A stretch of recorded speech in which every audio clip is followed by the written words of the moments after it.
There are things which are within our power, and there are things which are beyond our power. Within our power are aim, desire, aversion, and in one word, whatever affairs are our own. Beyond our power are body, property, reputation, office, and in one word, whatever are not properly our own affairs. Now the things within our power are by nature free, unrestricted, unhindered, but those beyond our power are weak, dependent, restricted, alien. Remember then that if you attribute freedom to things by nature dependent, and take what belongs to others for your own, you will be hindered, you will lament, you will be disturbed, you will find fault both with gods and men.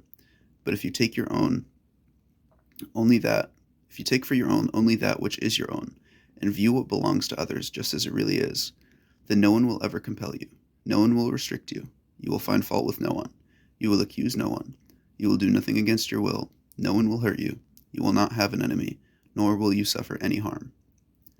Aiming therefore at such great things, remember that you must not allow yourself any inclination, however slight, toward the attainment of the others, but that you must entirely quit some of them, and for the present postpone the rest.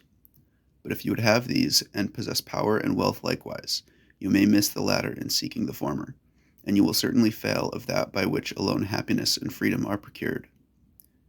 Seek at once, therefore, to be able to say to every unpleasing semblance, you are but a semblance, and by no means the real thing, and then examine it by those rules which you have, and first and chiefly by this, whether it concerns the things which are within our power, or those which are not, and if it concerns anything beyond our power, be prepared to say that it is nothing to you.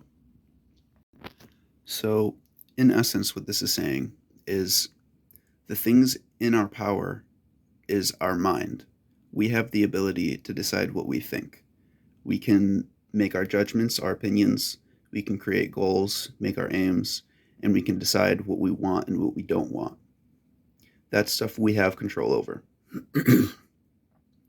What we don't control are things outside of us, like our bodies. We don't control what our body does. Somebody can come up to us and stab us. We don't have control over that. Property, that's our possessions. People can steal from us. Reputation, people can think whatever they want about us. Office, that's our position in like work or in government. And in one word, whatever's not our own affairs, anything that we don't do ourselves, anything that's from something other than ourselves is something we don't have power over. We control ourselves, we don't control anything else. So if it's something that we don't control, we have to say that it's nothing to us. We have to let go of that entirely. We have to accept that the things outside of us are not in our control and just let that be.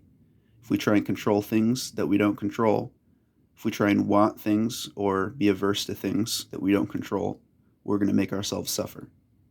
And we're going to cause that to ourselves.